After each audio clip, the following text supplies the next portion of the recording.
2 নম্বর কথা হলো গণকের ভিতরে আমি পাশ করেছি।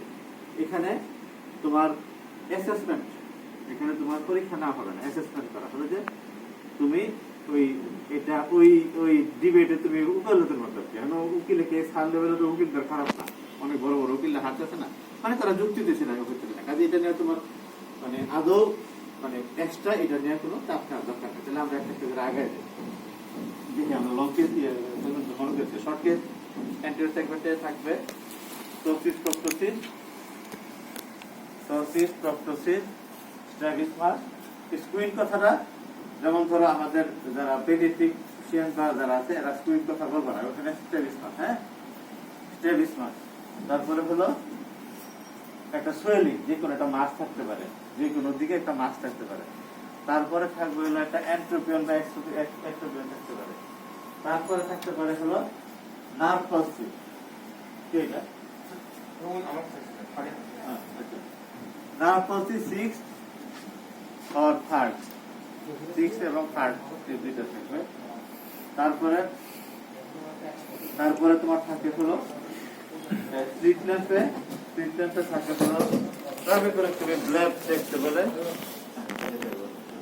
ট্রাবেকুলেক্টমি ব্লেড দেখা যায় দেখতে বলে। অনেক সময় কর্নিয়াতে তোমার ইয়ে থাকে, কর্নিয়াতে না, কর্নিয়াতে তোমার ওই থাকে একটা ডিস্ট্রফি, যে ফুড সেন্ট্রোসেলুলার ডিস্ট্রফি একটা রোগী আসে মাঝে মধ্যে আসতে দিয়ে দেয়।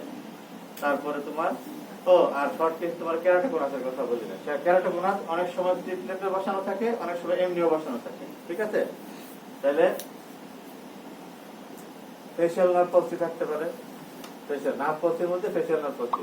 তাহলে তোমরা একটু শোনো, তাহলে টোসিস, প্রপ্টোসিস, স্ট্রাবিসমাস, মাস একটা, এন্ট্রোপিয়ন থাকতে পারে, 3rd, 6, 7 নার্ভ পালসি। তারপরে তোমার হলো কর্নিয়ার একটা যদি কোনো কর্নিয়াতে তোমার ডিস্ট্রফি থাকে বা বলা থাকে এটা। আর একটা পেট আর্সেনোমলি বা একটা রোগী একটা ঘুরে ঘাড়ে এটা আসতে 4টা বাজে গ্লুকোমাতে আছে। আরেকটা হলো ইসিসি, ওই যে আরে ওই যে আইসিসি, এই দুইটা রোগী যদি ঘোরা ভাসমান থাকে তাহলে এদেরকে দিয়ে যায়, ঠিক আছে। আচ্ছা, আর পোস্টেরিয়র সেগমেন্টে কেস থাকে, যদি আমার মনে থাকে আমরা বলবো না, হ্যাঁ।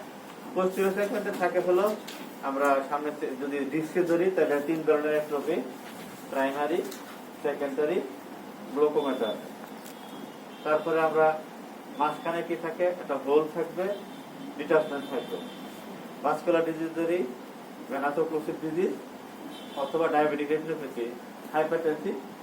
যদি একদম অবভিয়াস থাকে তাহলে হাইপারটেনসিভ রেটিনোপ্যাথি দেওয়া হয়। আর ডিস্কের মধ্যে শুধু বাইলেটারাল ডিস্ক সোয়েলিং ও থাকে, ডিস্কের মধ্যে কিন্তু ডিস্ক সোয়েলিং আপনারা লিখে রাখতে পারেন, হ্যাঁ।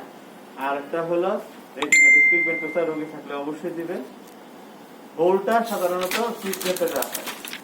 আর একটা থাকে laser treated diabetic retinopathy, multiple laser mark থাকে, ওইরকম একটা রোগী দিয়ে দেওয়া হয়। এখন আমরা শর্ট কেসের মধ্যে থাকবো। আর আজকে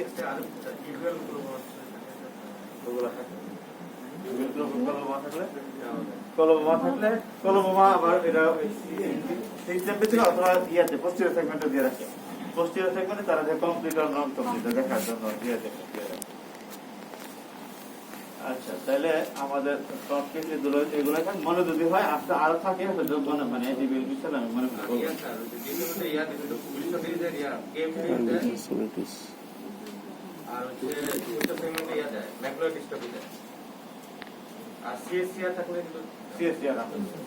আমি একদমই দিক থেকে সবাই একবার বলছিলাম দিলে কিন্তু সবাই বলে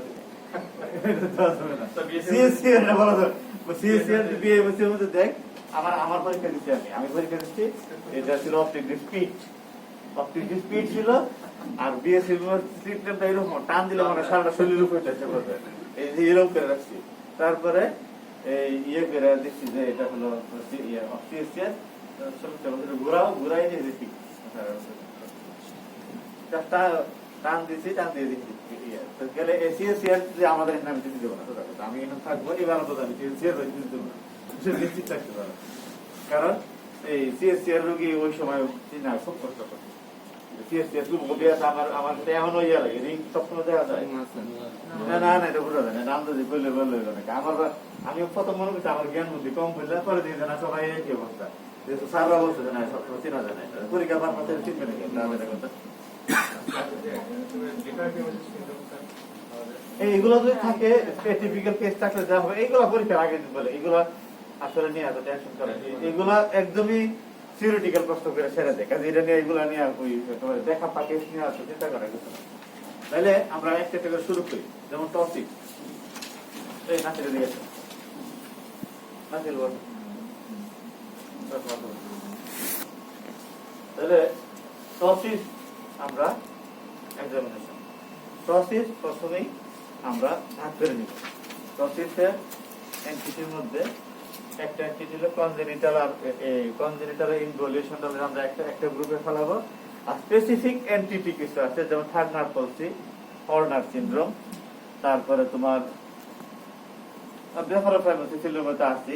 তাহলে আমরা স্পেসিফিক এন্টিটি আলাদা, শুধু টসিস যদি হয় তাহলে আমরা কনজেনিটাল টসিস এন্ড ইনভলিউশনাল টসিস, এই দুইটা জিনিস এই লাইনে আমরা আগায় যাব। সাথে কিছু কিছু আসলে আমরা সাথে সাথে বলবো। এখন যদি একটা টসিস রোগী আমরা দেখি, তাহলে প্রথমেই আমরা কিভাবে হাউ উই অ্যাপ্রোচ, আরেকটা জিনিস আমরা ন্যাচারালি বলে রাখি, how to approach short case. তুমি একটা রোগী বসে আছে, তুমি জানো না, অথবা তোমার কোনো স্পেসিফিক্যালি দেখা যাচ্ছে না, তার একবার ফেল করানোর সমানে ফেসিয়াল করতে বলে দেওয়া হয়েছে, আর সবাই গিয়ে এই চোখ বন্ধ। হাউ টু অ্যাপ্রোচ, প্রথমে কি দেখবো, heart blast reflex. O double elevator বলছিল, দেখতে মনে হল এলিভেশন।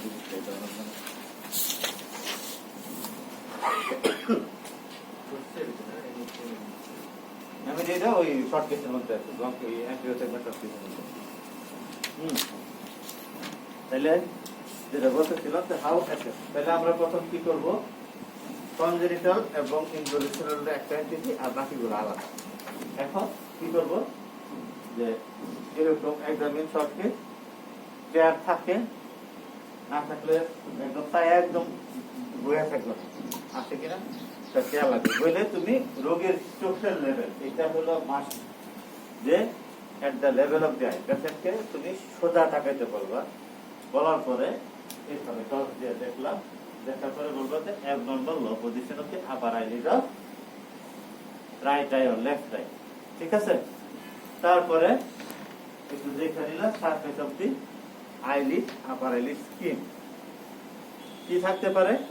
যদি কনজেনিটাল হয় তাহলে স্মুথ থাকবে, বয়স একটু অল্প দিকে আছে, কনজেনিটাল হওয়ার সম্ভাবনা বেশি। তার কি বলবো, smooth upper eyelid skin with faint or absent upper lid skin crease। সাথে সাথে একটা পরীক্ষা করে নিবা, নিচের দিকে তাকান, আমার হাতের দিকে তাকান। retracted upper lid on down gaze, retracted upper lid on down gaze। তারপরে আমরা তিনটা মেজারমেন্ট, তিনটা সাইন, অটোসিসের মধ্যে আছে এটা তারপর এই যে মাইসিন এগ্রিগেট আছে।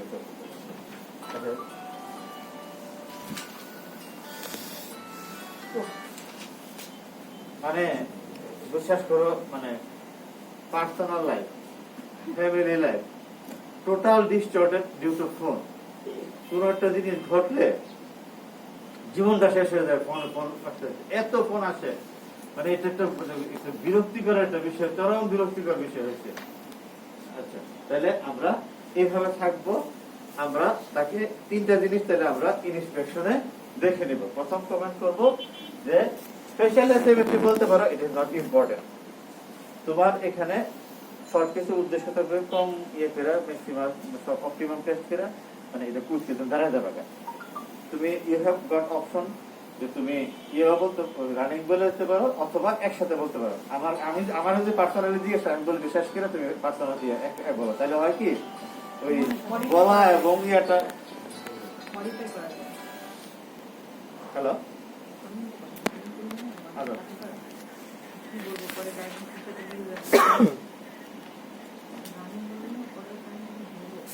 আপনি ওখানে থাকেন, আপনি সবকিছুকে আমি করে দেবো। দেখেন পরীক্ষা লিখবে, আপনার ডাকছে আপনারে আমি কই গিয়া সারিন্দাবাদী, আমি তারে না রে ওই সারিন্দাবাদে ছাগল কামড়ালে মানুষ বাচ্চা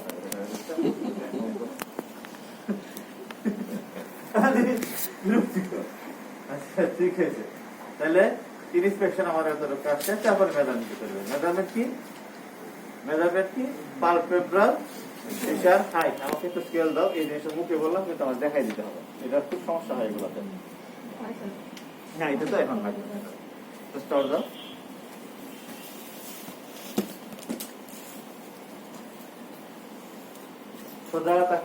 সোজা টাকা যারা পারো আবারও বলে রাখি, এই জিনিসটাই প্র্যাকটিস করো, রোগী দেখাতে এটা জরুরি। এই হ্যাঁ এই আঙ্গুলটা এখানে রাখবো, এই যাতে লেস টাচ না করে।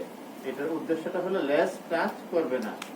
এই রাখবো, নাকে নেজাল দিকে ফেলাবো, পিউপিলারি প্লেনে ধরবো, ঠিক আছে? পিউপিলারি প্লেন, এই চোখে দেখবো, হাতটা সরাই এদিকেও দেখে দিব। তাহলে 4 millimeter or 6 millimeter or কত millimeter in right eye and কত millimeter in left eye। আমি যখন আবার প্রেজেন্ট করব তখন আবার বলবো না, গেল এক নাম্বার। 2 নাম্বার জিনিসটা হলো আমরা এখানে রাইট সাইড এটারে এমআরডি, এই যে দেখো আমি যদি হাতটা এখানে রাখলাম, এই সোজা টাকা, এই হ্যাঁ এই হ্যাঁ ঠিক আছে। তাহলে এমআরডি দেখলাম, তারপরে কি দেখবো, পালপেব্রাল এলপিএস ফাংশন।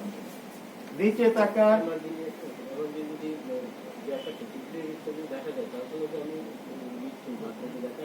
না যদি না যায় তাহলে তুমি লিফট করবে, আর যদি না যায় তাহলে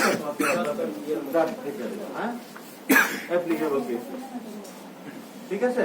তাহলে আমি তোমাকে দেখানোর জন্য যেটা উদ্দেশ্যটা সেটা হলো আমার আসলে এখানে জ্ঞান দেওয়ার কোনো বিষয় নাই, এখানে জাস্ট ওরিয়েন্ট করে দেওয়া, আমার এখানে জ্ঞান দেওয়ার কিছু নাই। এই যে দেখো মানে তোলার বিষয়টা কি হয় জানো, সমস্যাটা হবে এটা, যাতে এই জিনিসটা না হয়, গিয়ে কাছে গিয়া হাত কিন্তু টর্চ কিন্তু বুঝছো, এই জিনিসটা কিন্তু ভিডিও করতেছি। এইটাই একটা করা যায়, এই তারপরে এই যদি নিচ থেকে এই আনালে সরাসরি দেখা, ঠিক আছে। অবস্ট্রাকশন করো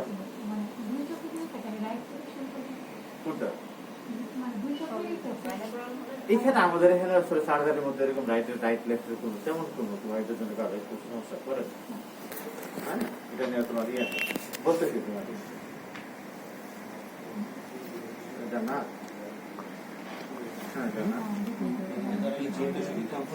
আমি তো একদম নিজের ক্লাসে আসবা, আসো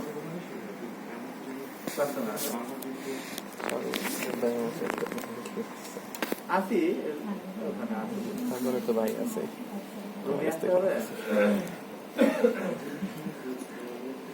আমার চিনেন কেমনে? হ্যাঁ চিনেন কেমনে? আমার চিনি না, মাঝে মাঝে ফেস দেখি না। আমি আবার বললাম যে ইউটিউব সুবাদে ছিলেন নাকি? ইউটিউবে আমার অপথলমোলজির একটা পেজ আছে। আচ্ছা, আপনার নাম কি ভাই? এমডি সাজ্জাদ কাদের। ও আচ্ছা, ওইখানে তো দেখছি আপনি ইয়ে আছে, আমি আপলোড করি সব। আমি চিনি না আপনাকে। আচ্ছা দিয়ে দিয়ে নেই এই জন্য ভিডিও করতেছে আর কি।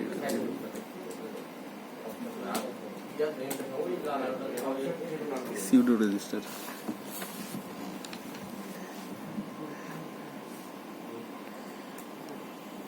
আচ্ছা, অবস্ট্রাকশনের ম্যান্ডেটরি অবস্ট্রাকশন করতে পারবে না হলো পেভিস মাসল।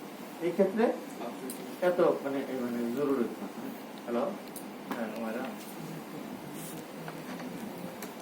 আমি তো ক্লাসরুমে ওরা ওই যে ক্যান্ডিডেটের ক্লাস নিয়ে আসতে পারো,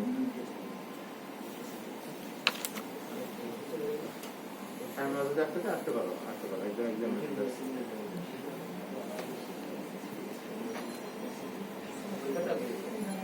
তাহলে আমার এম যাদের মনে রাখার জন্য তিনটা এম এম এর মধ্যে একটা এম গেল, একটা হলো পারপেন্ডিকুলার ফিচার হাইট আর এমআরডি। সেকেন্ড এম হলো এলপিএস ফাংশন। নিচে তাকান, এই হাত এই এবং আপার অরবিটাল মার্জিনের উপরে প্রেস, ফুল নিচে একদম মানে বইলে একদম অনেকক্ষণ ধরে যাতে as much as possible নিচে তাকাবে, as much as possible নিচে তাকাবে। এটা কিন্তু আবারও কথা যে as much as possible নিচে তাকাবে। তারপরে আমরা স্কেল প্লেস করব, ওই যে দাগ যেখানে আছে সেটা দেখো, উপরে তাকান, ঠিক আছে? এই হলো আমার এ। তাহলে কি করব, নেগেট করা অবস্থায় তাকে বলবো as much as possible উপরে তাকান, ঠিক আছে? তাহলে এই কি বলতেছিলাম যে আমরা তাহলে বলবো একদম নিচে থাকার অবস্থায়। এটা অনেক সময় কনফিউশন হয় যে কখন দিব হাতটা নিচে তাকানোর পরে, তারপরে আমরা এখানে ফার্ম প্রেসার দিয়ে তারপরে বলবো যে উপরের দিকে তাকান। তাহলে this is the LPS function. এত মিলিমিটার তুমি বলতে পারো, সেটা পরে বলবো। এরপরে হলো অকুলার মোটিলিটি। এইটাও একটা অত্যন্ত সহজ জিনিস, কিন্তু প্রায়ই বলে কি, দেখছো পরীক্ষা বলে যে মোটিলিটি দেখাও, পারে না। অকুলার মোটিলিটি দেখাতে পারে না, এমনি বলে যে মোটিলিটি সমস্যা হয়। আমরা এই জিনিসে কোন প্রকার একজন আরেকজনের পরীক্ষা করে নিয়ে পারো না, এই কথা আমি বলতে শিখাতে রাজি না, কিন্তু ওই সময়টাতে ওরিয়েন্টেশন থাকে না। কাজে এটা কখন হবে ওরিয়েন্টেশনটা কয়েকবার নিজেরা তাহলে কি করবো, আবারও একই লেভেলে থাকবো এবং এই প্রাইমারি পজিশন একটু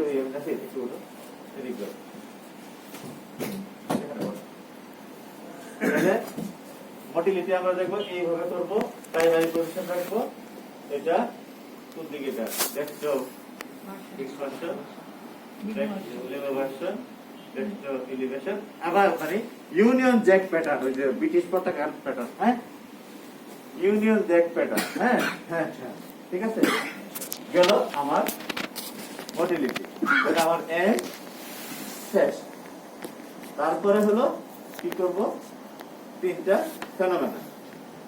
ফেনোমেনার মধ্যে এইভাবে দেখতে পারো যে কি করলাম, protective test obey or does not obey the Hering law, একটা।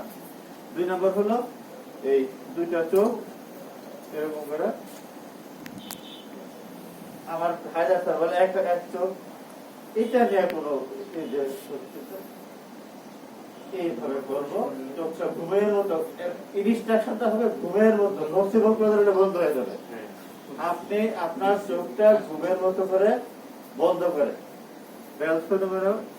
কিরকম দেখলাম। তারপরে হলো হা করে, এই করে, এই করে, ঠিক আছে। তাহলে আমরা এখন দাঁড়াই গেলাম, কি পাইছো বলো? Sir, on examination of the right eye, on examination of the patient, there is abnormal low position of the upper eyelid, upper surface of the skin is smooth and faint or absent, upper lid crease and distracted dull upper lid on down gaze.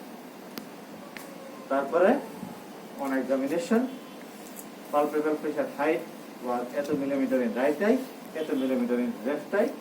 Margin difference distance was plus 8 or plus 2 or 1 or minus 1 or 2 in right eye, with good, moderate or poor libido function. Ocular motility is full in all cardinal direction of gaze. Ocular motility is full in all cardinal direction of gaze. Why it is called cardinal direction of gaze? Because for every movement only single muscle is involved. কাজে আমরা যদি কোনো মোটিলিটিতে কোথাও কোনো মাসলের মুভমেন্টে restriction পাই, আমরা তাহলে বলতে পারবো we can say that that muscle is restricted movement or paralyzing effect. ঠিক আছে, তাহলে আমরা এই কথাটা বললাম, it does not obey the Harris law. Bell's phenomena is good and absence of Markowskian jaw winking phenomena. Markowskian jaw winking phenomena. এইটা একই জিনিস যদি ইনভলিউশনাল হয় তাহলে ওই ইনস্পেকশনের কয়টা কথা আমার চেঞ্জ হয়ে যাবে। সেটা বলবো যে abnormal low position of the upper lid with high upper lid crease, deep superior sulcus, normal vertical fissure height, palpebral fissure height on down gaze. নিচে তাকালে মনে হবে কোনো প্রতিষ্ঠা নাই। ক্রস কোশ্চেনের মধ্যে কি করতে এই কথা বলার পরে তোমার প্রেজেন্টেশন শেষ। আমার কাছে একটা মনে করে যে কালকে আমি নিয়ে আসবো না বিসিএস এর ইভালুয়েশনের যে কোন কোন পয়েন্ট ইভালুয়েট করে এটা আমার কাছে আছে। আমি একটা এর মধ্যে আসেন বিসিএস দুবারের মধ্যে আসলে